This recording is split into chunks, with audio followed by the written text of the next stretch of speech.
Good morning, good afternoon, good evening. This is Andrew Turner, founder and host of the G&T Sessions podcast. And today we have an amazing guest, Mr. Ismail Amla. How are you, Ismail? Very good, thank you. It's good to see you on this bright and breezy day. It's 2020, right? 2021, January 2021. And I just saw a brilliant text come through saying we're 11 days into January 2021, bring on 2022. It's that sort of Really? Really? Yeah. Oh my God. Yeah. Well, I'm glad you're back in the UK, actually, because I know you're a bit of a globetrotter. So not a Harlem globetrotter, a Bolton globetrotter. So I suppose a quick question to kick off today was, what gets you up in the morning these days?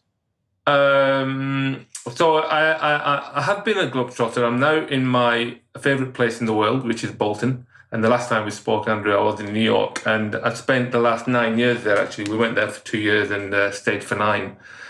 Back here, what gets me up in the morning, actually, is learning something new. And that sounds quite trite, really. Everybody would say something like that, really. But actually, that is my motivation. In the job that I do, I'm lucky enough to drive change, and in driving change, it's mostly based on what I think is the right thing to do, and I'm only learning that it is the right thing to do when I either succeed or fail. So it's that kind of continuous learning mindset I think is absolutely very important, isn't it, these days? Because it's the rate of change is so fast. I don't know about you, but I feel sometimes like it's getting faster and faster, and unless you keep investing in yourself and keep learning, then you're never going to keep up. And then how can you guide other people? Yeah. If you're kind of on the back foot. Is that the kind of psychology behind it from you? Yeah, I think so. And I think everything is going really fast. And I've seen lots of data which said that things are getting faster. I think we all know that. But things are getting accepted faster as well. So there's this big data point that I saw which said it took the telephone 75 years to get to 100 million people, and it took Candy Crush 5 weeks or something to get to 100 million people. So things are getting like that. Yeah, and then it takes TikTok a week a day to do 1.5 billion views or something. Yeah, exactly right. And then I think COVID has really accelerated things as well. And there was this quote from Satya Nadella at Microsoft, and I think he was saying, we've had like 2 years of transformation accelerated into 8 weeks, just because people suddenly had to do stuff in different ways. So I think if anything, and somebody much wiser and older than me told me that this pace of change we're going through right now is the slowest pace of change we'll see for the rest of our careers. Which is a bit scary, but probably true. Really? Okay. Yeah. So we better get our rocket-based skates on then, haven't we? Really? Exactly right. It's like Marty McFly or whatever it is.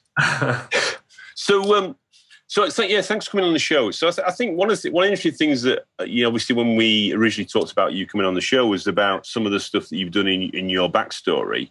Yeah. But also you've got a little bit of a worldwide first that you've recently announced as well, and recently made available to the world, which I've actually been perusing as well myself. So what could you explain a bit about that to the view, or the viewers on YouTube and the listeners on Spotify? Yeah, so we've just published my first book, which I've written with 2 friends of mine. One is a writer for Fast Company, and one is an academic at Harvard and Carnegie Mellon. And me and Vivek actually used to work together in my first startup back in 91, which was an IBM-funded startup actually called Sear Technologies. He was the CTO, and I was a sales support chap. And what was that called? Sear, you said? SEAR. Yeah, okay. SEAR Technologies, yeah. It was 40% owned by IBM, 40% by Credit Suisse, and then 20% by the employees. And it was a COBOL generator. So, wow. It was COBOL. Jesus. You drew graphics and it churned out COBOL, if you can imagine that. So well ahead of our time in 1992. Anyway, fast forward. Vivek then went on to, in academia, I carried on with Accenture and CSC and Capco and so on. We came together a couple of times over the last 5 years where we were exchanging ideas about what drives innovation. And Vivek had a view that innovation really only happens with startups. And I had a view which said, actually, that may be true, but I think the winner will be big organizations. Okay. And he finally came around to my way of thinking, and we decided to write a book about it, which is what this is, called Incremental to Exponential. So it sounds like you had different hypotheses with your. You were coming from different angles, but also you'd had like a common experience, and then you kind of diversed away, and then came back together again. Yeah, that's exactly what happened. And Vivek did multiple startups, and he taught entrepreneurs on the West Coast in Carnegie Mellon, and his world was the Bay and Silicon Valley. And my world was with CSC, Accenture, and IBM and Capco, advising big corporate giants largely to transform. And, the view of the big corporate giant having all these resources that they could, if they really worked them well, they could crush almost anybody else in terms of creating innovation. But also these same resources also meant there was loads of cultural obstacles in doing the right things. So they were likely to fail as well. And, you've got lots of stories around Blockbuster and Kodak and so on. So it was really, in the long run, who's going to win? And I think a great example, actually, over the last few weeks, we were talking about this, was, Slack being bought by Salesforce. And really, the reason they're being bought by Salesforce is because Microsoft Teams has beaten them at their own game. And so this is a large organization like Microsoft innovating with Teams, and Slack just did not have the network, the clients, the resources, the partners, and all the rest of it. So they had to partner with Salesforce. Oh, so they basically had to get a big brother to help them to give them some air cover, or a gorilla to cuddle them, as they say. Yeah. I mean, I saw some crazy stat of Teams getting up to 115 million users in like a few months time frame. And if you go back 2 years, we were celebrating Slack hitting its first million users. You know what I mean? It's just different scale altogether. It's interesting because I think I saw the interview. Is it Stuart, the Butterfield, the guy that's the CEO there? And he was, because they were on the news, and they was saying, have you just kind of cashed out because you couldn't compete? Yeah. And he was saying, no, it's a more strategic move, about how we're dealing with sales. I mean, it's not a bad, I suppose, with Mark Benioff, he's trying to be, I suppose, an alternative to one of those big tech titans like Microsoft. But it's interesting what you're saying is that the startup kind of like, it kind of wakes up the gorilla, or wakes up the dinosaur. The dinosaur responds and then does really well. And plays to its strengths as well, I suppose. And the dinosaur only responds if it can address its cultural issues, because it has everything else. It has the technology and the money and the client. It has the distribution, doesn't it? Yeah. So and Satya Nadella really focused on this culture thing. So Microsoft, great example of a dinosaur responding. And the other interesting thing is the Salesforce share price went down when they announced. Really? That's interesting. Yeah. Wow. Very interesting because of how well Salesforce are going to integrate this technology into their own stack, and confidence levels around that, which means that Salesforce is now seen as a giant, and whether culture will stop it taking the advantage of this new acquisition. I thought there's a great line though in your book about, with Vivek and Alex, about from evil empire to cool kid. Evil empire to cool kid, and the other thing he likes to talk about is the Hall of Toast. Yeah, I love that. That's in that first few pages about everybody's going to be toast. Yeah, you don't change. Is that an Ismailism, or is that? No, it's a Vivekism. It's a Vivek. Oh, is it? All right. Okay. If you go on CNN or one of the things that he's usually interviewed on, he talks about the Hall of Toast a lot. Annoys people along the way as he does that. Isn't that like a Britishism? That is like in total. Yeah. I think it is, right. I think it is. You'd be saying it's like the fry up. It's the English fry up next. Yeah, exactly. So it's interesting. So you said that obviously, it sounds like you were in a product company, but then your path has been effectively to work for, I suppose you could say, business change services companies to try and help organizations, change at scale. Because obviously, IBM, Accenture, all those kind of guys, they're huge organizations, and they're very, very, very, very good at helping people transform. So, I mean, what was the trigger from your point of view to get involved in writing a book about innovation? Was it because were you seeing the C-level execs in the customers you were working with? They're just not getting it, or they're just not kind of. Did you think you needed to have a different way of explaining to them, or kind of holding the mirror up to them about what they could and couldn't do? Well, I felt that there was a false narrative, which was that the startups and young startups run by young people had the best chance of success. Right. And actually, if you looked under the data, that didn't actually hold out. But actually, the narrative around innovation and disruption is, if you like, the whole channel is held by the people who are advocating that they're best at it. So I was feeling the story about actually how you can succeed with innovation and disruption wasn't getting out, and actually a whole set of organizations, big organizations, that were looking at innovation and disruption and reinventing themselves were starting at it from the wrong start point and not building on from their strengths, but looking at all of these weaknesses that they perceive to have. And I just felt there was just as part of doing my job, as going around advising organizations, I was saying, actually, you might want to think about what you already have and what a brilliant advantage you have, right, before you start thinking about what you're missing. And that sort of turned into lots of stories and then eventually into the book. So this is a bit like going back to the kind of classic strategic things about core competencies. I know it's an overused word, but then also, I think you articulate like what are the superpowers that are actually within the organization that they should play to their strengths. Like in your Microsoft example, it's like they are, masters at partnering, they are masters at distribution, they are masters at enterprise license agreements. Yeah. And if you think about it, that's where. I mean, what I would observe is, knowing people at Amazon, is that Amazon's had to build that from scratch. They've been incredibly successful, but they're not winning every cloud deal because Microsoft have got such a good foothold in lots of different corporate environments, and it just makes it easier to transact with Microsoft, and the feature set's not that different, or not as distinguishable as it used to be. Yeah. Interesting.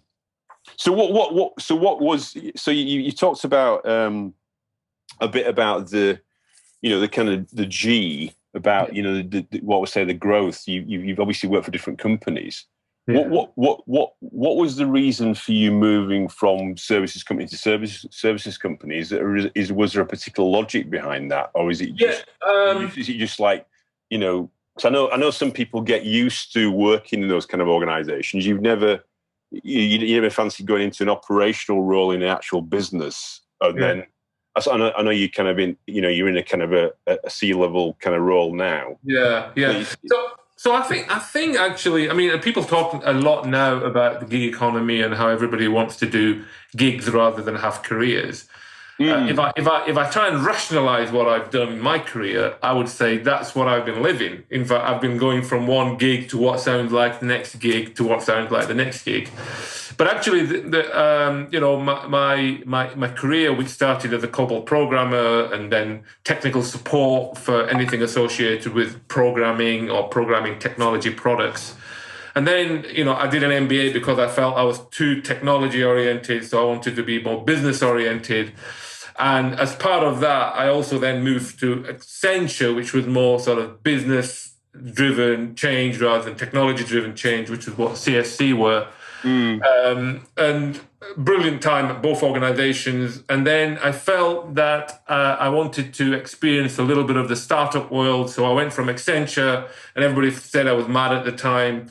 And, I was a level 2 partner and running outsourcing in parts of Europe and all that stuff, to a CEO of a startup called Capco, which was a consulting company for financial services. Oh, the guys that are in Old Street.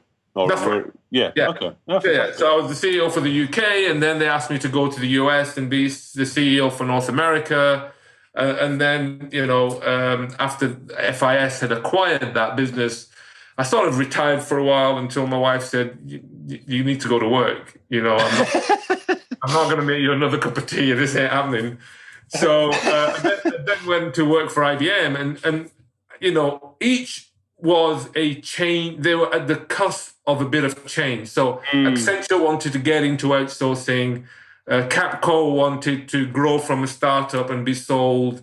IBM were going through a transformation, and we were contracting of the services business, and I was running North America services.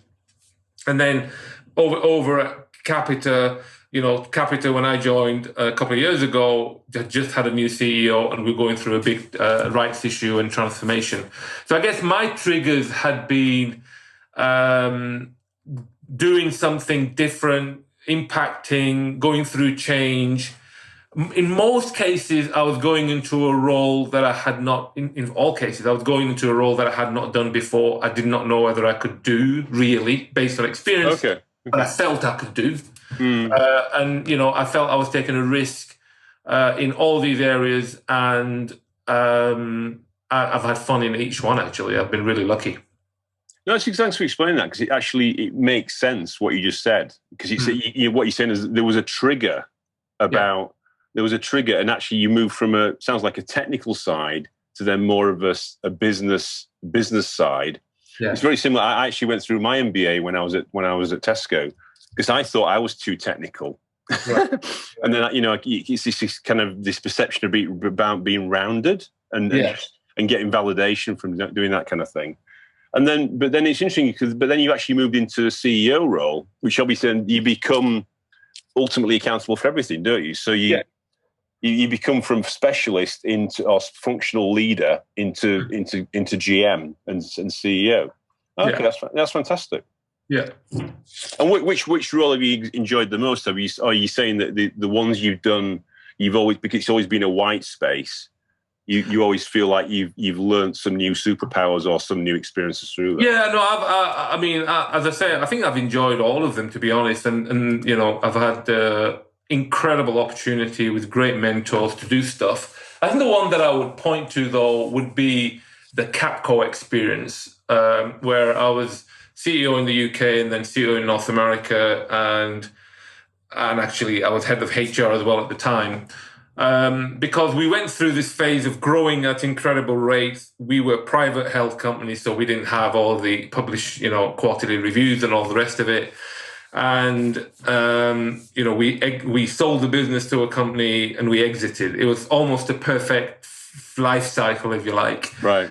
And working with incredible, talented people, and we could build a culture which really was about bringing yourself to work, all of you. I mean, as you are.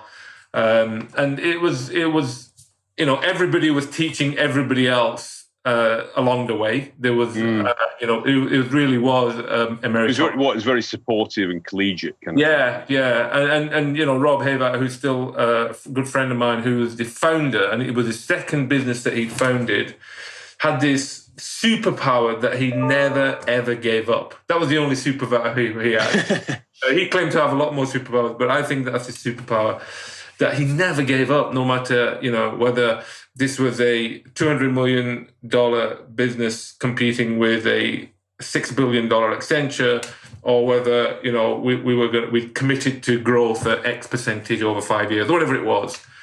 And I learned masses from Rob, and I think that was one of my best times in my career.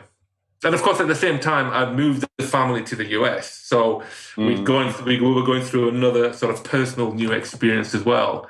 And I think that contributes probably to us feeling that it was probably the best time of our career. He sounds like the Tim Grover of of kind of the IT technology business. Your founder, Rob. Yeah. You know Tim Grover, the guy that trained Michael Douglas. Yeah. Or Michael Jordan, so to say. Yeah. The basketball player. So he has this thing called the relentless system. So he's pretty impressive. That's great. So I suppose a quick question about obviously you talked about the great things that happen. I suppose as part of people's journeys, what you get is what I'll call peaks and valleys. Yeah. You get things that are really great and then work out as you plan, like you said, your Capco experience, for example. And then you get things where maybe things don't pan out as you expected. I mean, are there any thoughts or any stories that you'd like to share about that? Yeah, I mean, I've got more stories where things haven't worked out than they have. Surely not. I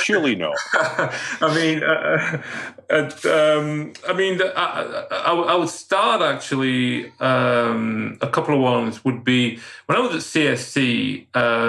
Keith Willman, who's still a good friend of mine, who's the CEO of CSC. You probably know him, Andrew. He went on to run Atos as well in Europe. All right. Okay. Yeah. And it was a dot-com area, if you remember, 1999, 2000, and everybody had a dot-com business. And CSC set up this dot-com business called CSC Vibe, if you could believe that. Well, and that was the domain name, cscvibe.com. CSC, I don't think we had a domain this time. CSC Vibe was the name of the business. Okay. And we were helping dot-com businesses start up. And I was the CEO of that business. And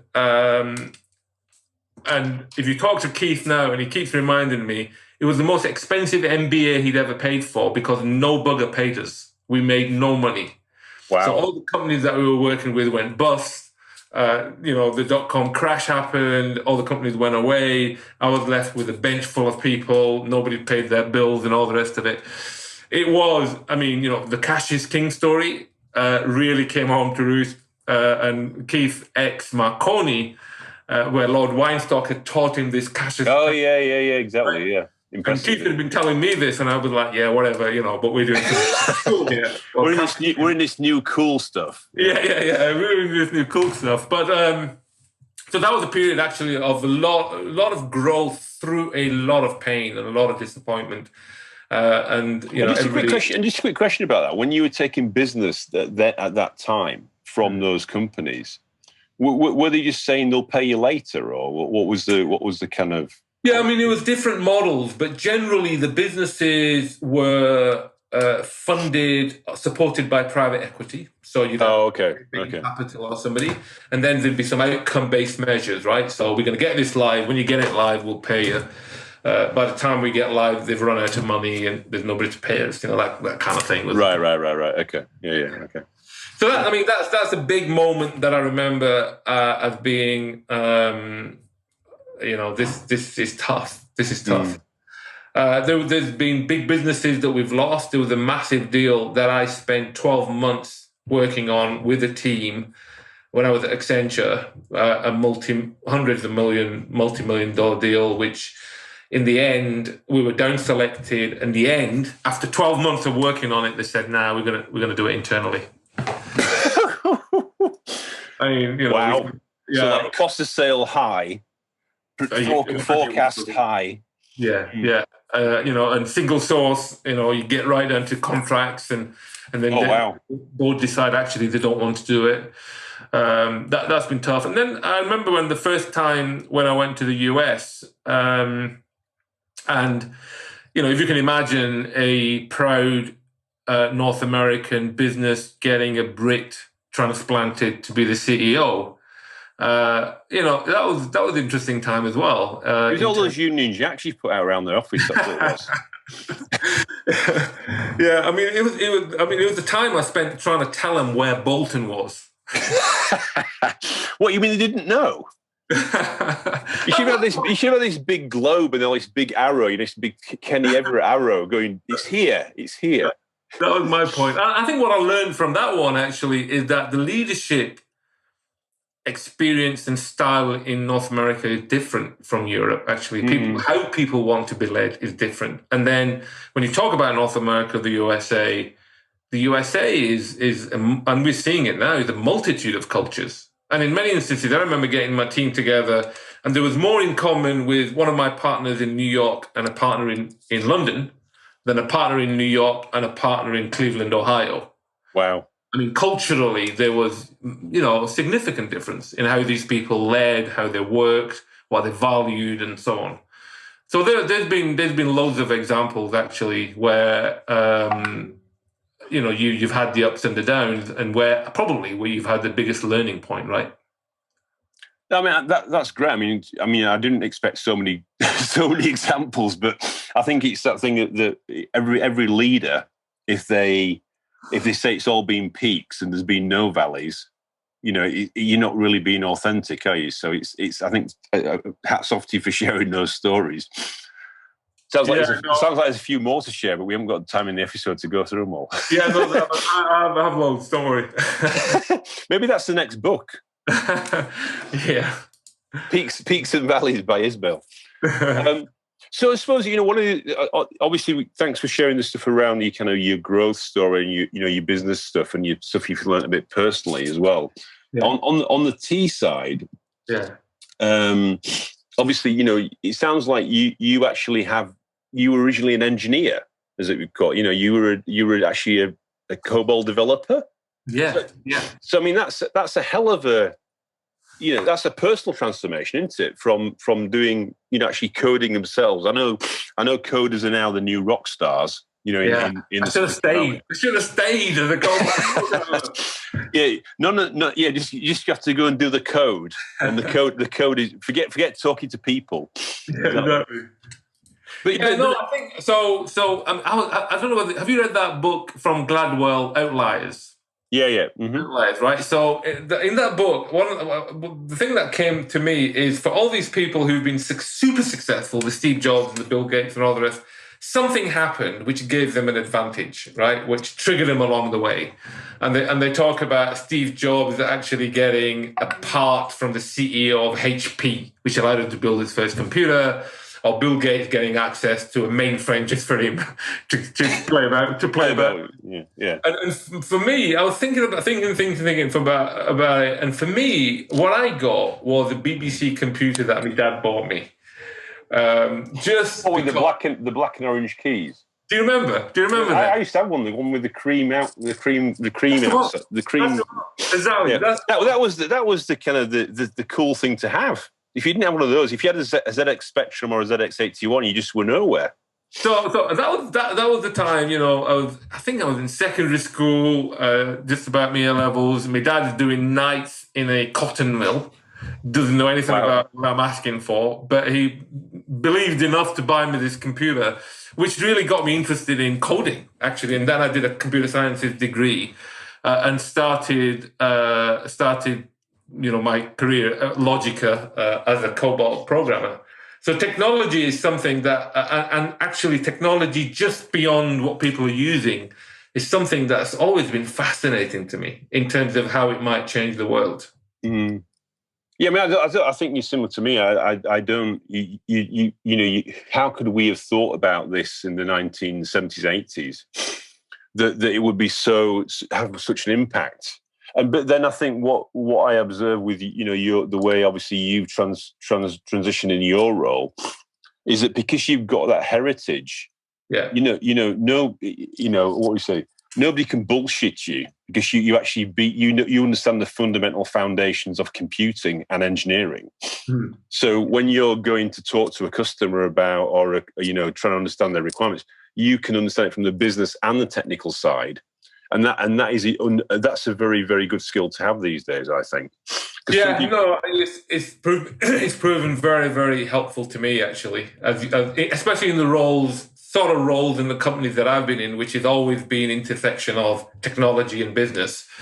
You can't really bullshit a bullshitter, can you? Really, if you've done if you've been part of this, especially can't bullshit anybody from Bolton. exactly right. So in terms of what you're working on today, what are you most excited about? At the moment, there's a couple of things that I'm excited about. At Capita, where I've got this role of Chief Growth Officer, and we created the title because it was really around transforming the business to be more growth oriented all the way back. It wasn't. You should have called yourself the Chief G&T Officer. I like that. Obviously, not the non-alcoholic version. Obviously, I might be using that one up. And what we're doing there is accepting the fact that the way people buy has changed forever. And there's some data which says that, by the time somebody, this is from a business to business perspective, by the time somebody calls a sales rep and said, I'm interested in your product, software, solution, whatever it might be, they know everything there is to know about that product, software, solution. They are 2/3 of the way in the buying cycle. Yeah. And that's very different from, the time when you and I were pounding the doors with our black books relationships, and it's a very different way of. Well, you had all those kind of flyers in your bag, yeah, and nobody else had that information, so you could actually say, oh, well, I can sell you this flyer, yeah. Because the information was in your bag, it wasn't generally available, was it? And I mean, it was one example. Therefore, they had to talk to you. If they had to get their job done, they had to then call 3 sales reps to say, help me do my job. Now they sit at their desk and they do the research, they work out everything they want to work out, and then call you to say, how can you make a difference? I know everything there is to know. Don't tell me about your product. I know everything about your product. And so if you think about that, but then if you also think about the fact that we know more data about our buyers than we've ever known. So when they come onto our website, we know what they're doing, where they're going, how much time they're spending there, what they're downloading, all that stuff. It then means that the sales and marketing or the growth function becomes actually data-driven and very agile. And agile meaning that if you go onto an O2 website and say, I want to buy a phone, and they say, do you want to talk to an advisor? You can go and talk to an advisor about the Samsung phone. Agile in the business-to-business sense mean, I'm selling a plane, I want to buy a plane, and the buyer might say, I want to talk to an engineer about this component on this plane. And so the sales cycle has got to be able to accommodate that.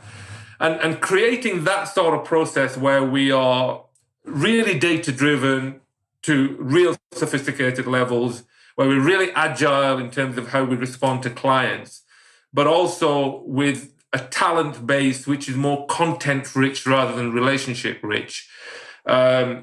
Creating that is actually quite interesting because it's brand new. It's like a new model, isn't it? It's like a new operating it's a brand new model. And that's really, really, really interesting. And then the other thing that I became a board member for UK Sports halfway through last year. And UK Sport, basically, their remit is to get elite athletes ready for the Olympic Games or for big games with a view to impacting social impact. So people feel proud and they're inspired by what these guys are doing and girls are doing. And they run the major events. And now here's a business, and it's a government arm's length body. So I would say, is it part of the Department of Sport and Culture? Yeah. So the appointment is by DCMS for my boardship, but it's an arm's length body. So we sort of run, our chair is Dame Catherine Granger. But the fascinating thing for me for there is 2 things. One is, I'm from Bolton. We have a big immigrant community, have had forever. The time at which we all get together as cross communities is when we're doing sports. Yeah. There's one thing that breaks down barriers. Put a 5-a-side football tournament on. Well, you've got Amir Khan on your doorstep. Yeah. You've got the what's the couple, the Trots, is it? Yeah.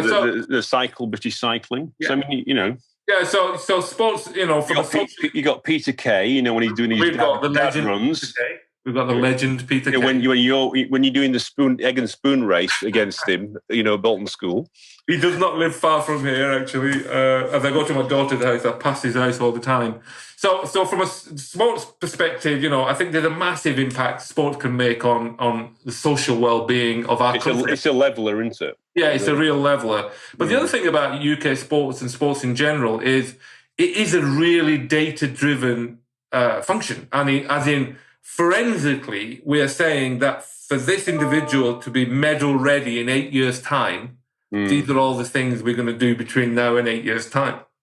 Well, you probably be. I mean, Debbie, I presume you know Debbie Brailsford and the kind of the team that's up in Manchester. You know, with the velodrome. The stuff. But the stuff they've done around performance and data collection. You know, with the stuff they did for win the 8 goals. It's to your point. It's absolutely mind blowing. It's mind blowing. It's mind blowing. And as I've engaged with some of the UK sports team, the world class nature of that leadership team is something that the UK should be really proud of. And so that's been really, those probably 2 big areas. The third, actually, I have a third responsibility, which is I'm on the governor's board for University of East London. Okay.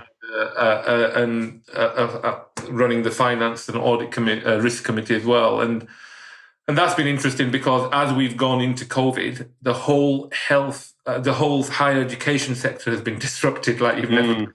Yeah, I agree. So the whole challenge of how do we make sure that our students are still in a place where they are getting educated, but in an environment where we've lost a lot of the income from the foreign students.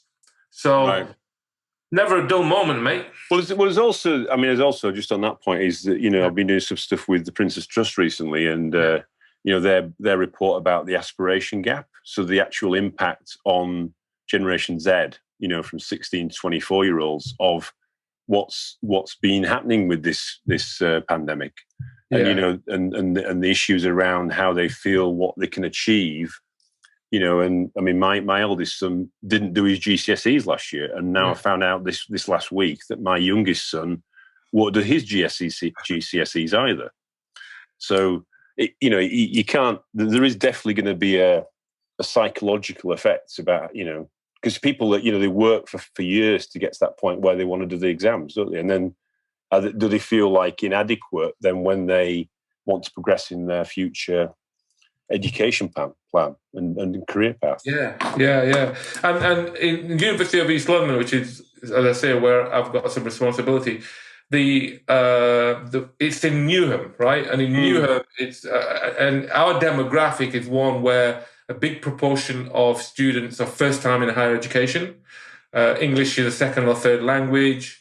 And a lot of them are working part-time because they are, there's an affordability issue in terms of getting through higher education as well. So it's a really interesting demographic, which if you can break through and improve aspiration and performance levels, you're going to actually impact that part of the world really, really positively with massive social impact. And how those roles came about? Is it something that just you got approached about? Was it? Yeah. I mean, it's quite. You've got quite a diverse set of things going on now, haven't you? I suppose. Yeah. I mean, as I was coming back to the UK, I contacted a few of my friends and said, "Look, I think I fancy a couple of non-exec type of things." And for the University of East London, it was the Chancellor actually. He come back to me and he said, "You should come and do this one. It's not paid, but you need to do it because it's good for you." So I was told to do that. And then for the UK Sport one, again, there was somebody who was on the board, coming off the board, ex-Accenture CEO, actually UK CEO, Liz Astle. And she called me and said, this could be something that could be really interesting. And again, there's a whole process you have to go through selection because it's a government appointment. But yeah, I got, those both have been really interesting. Yeah, that's fantastic. Yeah, I'm doing a few things, but one of the things I'm actually a board advisor to a comedy platform.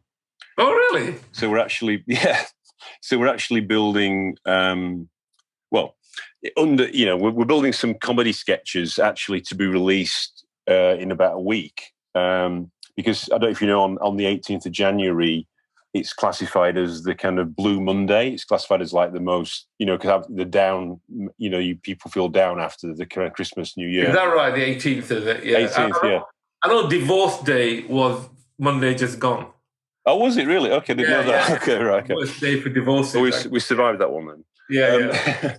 But so we're working with a very well known telecoms company in the UK, and they're going to release these exclusive sketches that week to basically, try and put a smile on people's back on people's faces. So we've been working with some creators to create these, highly humorous 2 to 3 minute sketches.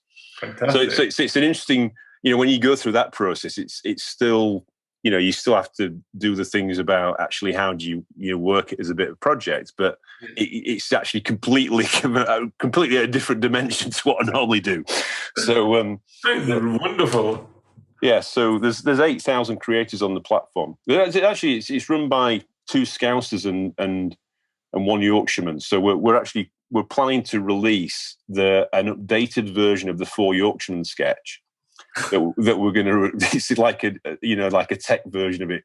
Oh, hey Obadiah, I'm watching YouTube here. So we're planning to release that in February. So you can relate to that. So I can absolutely relate to that. Yeah.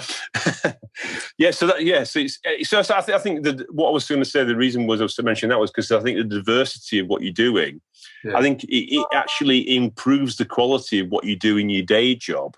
Because you then look at things through different lenses. I don't know if you felt that, but that's what I found when I've been working outside my normal stuff, you could say. Yeah, no, you get a different perspective, don't you? And I find, both UK Sport and University of East London, your peer group is so talented that you would not get access to that sort of people to learn from anyway. Because it's been fantastic. It does mean that you've got to get agility. You've got to be agile to move from one thing to another, which is not a bad thing. But yeah, it's been hugely, hugely fulfilling. So one of the other questions I got for you was, what are you most grateful for?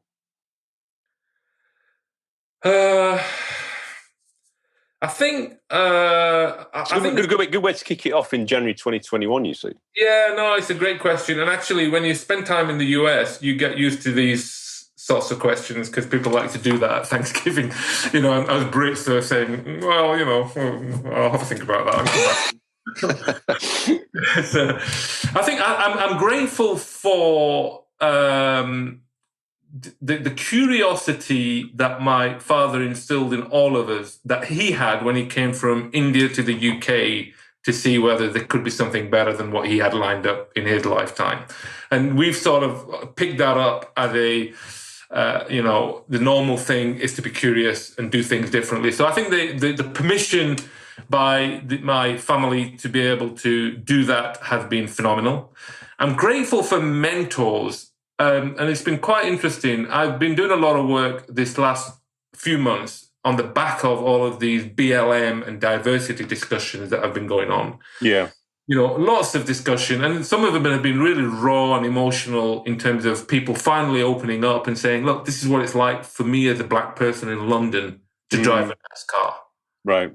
I've got to get changed into a suit, otherwise I'm going to get stopped. So it's been quite interesting going through all of that. So people are experiencing the biases and the prejudices and stuff. Yeah. And as I've thought about that, and one of the things you say, make sure you get role models, make sure you get people, and people are looking for role models. And my role models, just by its very nature, were people who came from the Indian subcontinent, and there was one particular individual who was a real mentor for me, who had no idea of what it's like to be in the corporate world in the UK, but had a very fair set of values and principles that I could translate into my working life.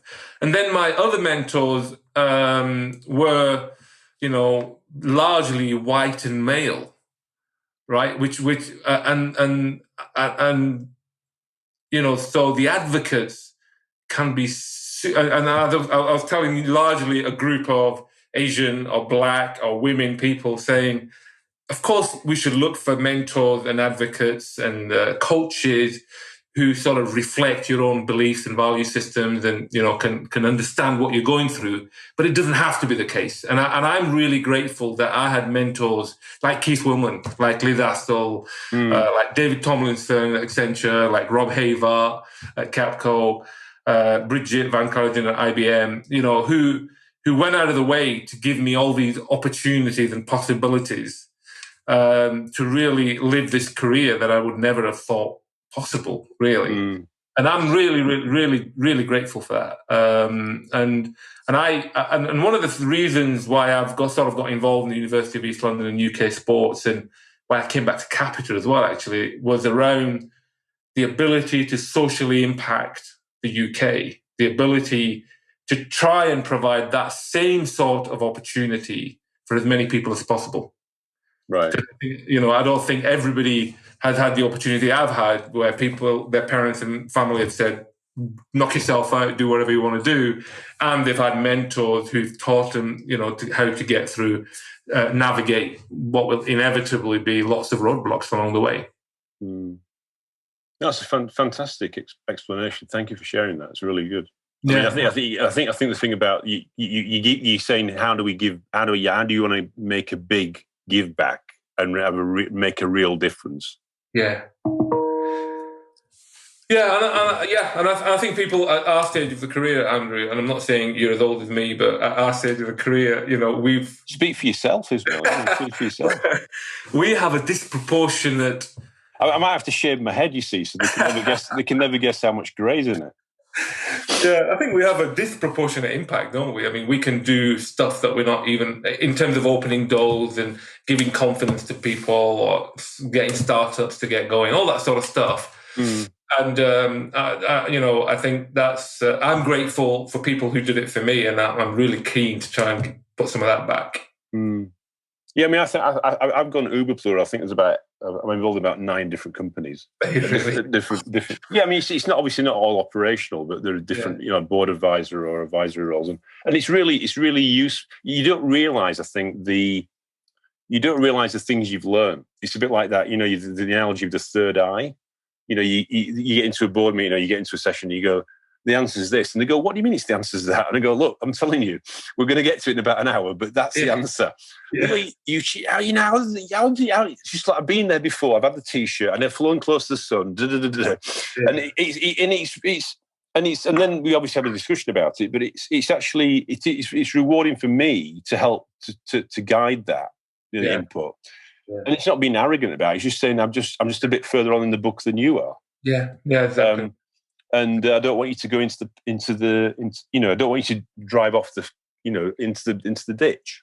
So that's what I find, and I'm trying to create a diversity as well. So it's not all tech related stuff, because it challenges you.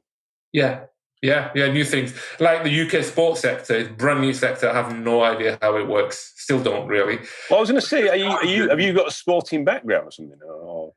Well, I mean, I always felt I should have been signed by Man United, Oh, wait, Alex, stop ringing me. You're a stalker. I'll always be a wannabe. So I run a lot, and I've done a lot of marathons, and I'm a massive Man United fan, massive sports fan, actually. Any live sports, love it. How can you live in Bolton and support Man U? I support Bolton as well. That's sacrilege. Okay. Ups and downs. You're going to have both. Well, it's quite funny. It's funny. My son's grandfather said basically when Bolton came out of the Premier League, because he's worked been a sponsor, I suppose, or been a fan for like 60, 70 years.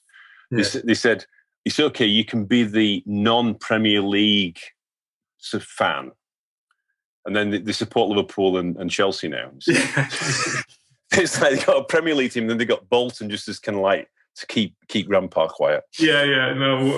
All my kids are like that as well. So in terms of, today's session, I suppose one of the final things I was going to ask you was about, the thing that people, I suppose it's a bit like giving back and sharing. It's that thing what I would call pearls of wisdom.